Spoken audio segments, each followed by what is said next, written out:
अस्सलाम वालेकुम नाज़रीन, प्रोग्राम तस्वीरों में खुशामदीद। फिनांस एक्ट 2025 पर गुफ्तगू करने के लिए मेरे साथ मौजूद हैं राणा मोहम्मद ताहिर वलीद साहब। आप एडवोकेट हाई कोर्ट है, मेंबर हैं लॉ ट्रस्ट बार एसोसिएशन के। राणा ताहिर वलीद साहब, ये बताइएगा कि इनकम टैक्स गोशवारा 2025 और वेल्थ स्टेटमेंट को आप किस तरह देखते हैं और क्या क्या तब्दीलियां की गई हैं जो टैक्स पेयर को इस बार भुगतना पड़ेंगी? पाकिस्तान को आज़ाद हो गए 78 साल हो चुके हैं गालबन, लेकिन अभी भी हम उस माशी हकीकत माशी हमारी आज़ादी है उसकी दौर में लगे हुए हैं। हकीकी आज़ादी बेसिकली माशी आज़ादी होती है, और मैं समझता हूँ कि कोई भी पाकिस्तानी जो शख्स या शहरी है वो इस बात को जुटला नहीं सकता कि जब तक वो माशी तौर पर आज़ाद ना हो वो अपने आप को हकीकी आज़ादी के लिए तसव्वुर नहीं कर सकता। अब आप देखें कि जैसे 2025 का ड्राफ्ट जो है असूलन 1 जुलाई को हमारे पोर्टल पे आ जाना चाहिए, लेकिन स्टिल हर साल ड्राफ्ट लेट आता है और उसके बाद ये फिर एक्सटेंशन का भी मसला रहता है और फिर दीगर मसाइल सिस्टम के कुछ अपने बग्स होते हैं, आईआरएस प्रॉपर तौर पर वर्क नहीं कर पाता और जैसी सिस्टम पे इंटरनेट पे ट्रैफिक आती है तो उनके सर्वर बैठ जाते हैं। तो मैं समझता हूँ कि जो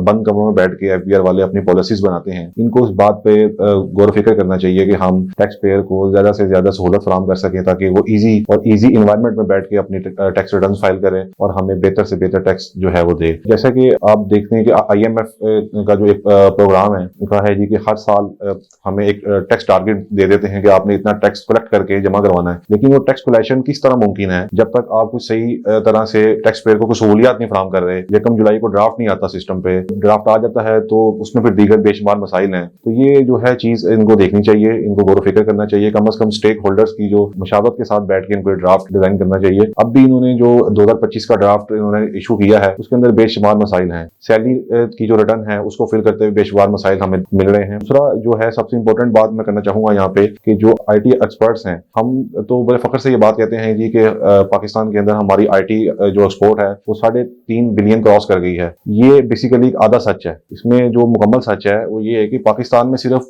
IT एक्सपर्ट्स उतना ही पैसा लेकर आ रहे हैं जितनी कि हमारे पाकिस्तान को जरूरत है, बाकी पैसा सारा दुबई और अमेरिका में पार्क हो रहा है। उसकी क्या वजह है कि हमारे मुल्क की नाकस पॉलिसीज हैं। अगर किसी बंदे की रेमिटेंस बाहर से आती है तो वो स्टेट बैंक में 7 डेज टू 21 डेज तक वो स्टक रहती है। वो बेचारा बैंकों के चक्कर काटता रहता है, ना उसको कोई उसकी रेमिटेंस मिलती है टाइम पे, ना उसको सर्टिफिकेट मिलता है टाइम पे, PRC सर्टिफिकेट जिसे हम बोलते हैं। तो ये मसाइल हमें इस पर गौर फिक्र करना चाहिए, क्योंकि मैं समझता हूँ कि IT जो सेक्टर है वो एक ऐसा सेक्टर है कि अगर वो मजीद बूम करेगा तरक्की की वजह तो पाकिस्तान मजीद तरक्की करेगा। ठीक है, आपने कहा जी कि जो बंदा PSAB में रजिस्टर्ड है पाकिस्तान सॉफ्टवेयर एक्सपोर्ट बोर्ड में, उसको हम 1% की बजाय 0.25% जो कि उनकी full and final discharge of liability है वो हम देंगे। लेकिन मैं समझता हूँ कि सिर्फ ये सहूलियात जो है उनके लिए काफी नहीं है। उनके लिए कुछ ऐसा माहौल हमें पैदा करना चाहिए ताकि जितने भी हमारी यंग यूथ है वो इस तरफ बढ़े। देखिए आप आजकल हर बच्चा जो है वो इंटरनेट का एक्सपर्ट है, मुल्क में पैसा लेके आना चाह रहा है बाहर से, लेकिन हम उसको इतनी अननेसेसरी डॉक्यूमेंटेशन में डाल देते हैं कि वो बेचारा उसी में फंस के रह जाता है, ना वो सही तरीके से अपना वर्क कर पा रहा है, वो ना वो सही तरीके से अपनी रेमिटेंस रिसीव कर रहा है। बेशुमार तरह के मसाइल हैं। तो मैं समझता हूँ इसमें हमें गौर फिक्र करना चाहिए। बेसिकली यहाँ पाकिस्तान के अंदर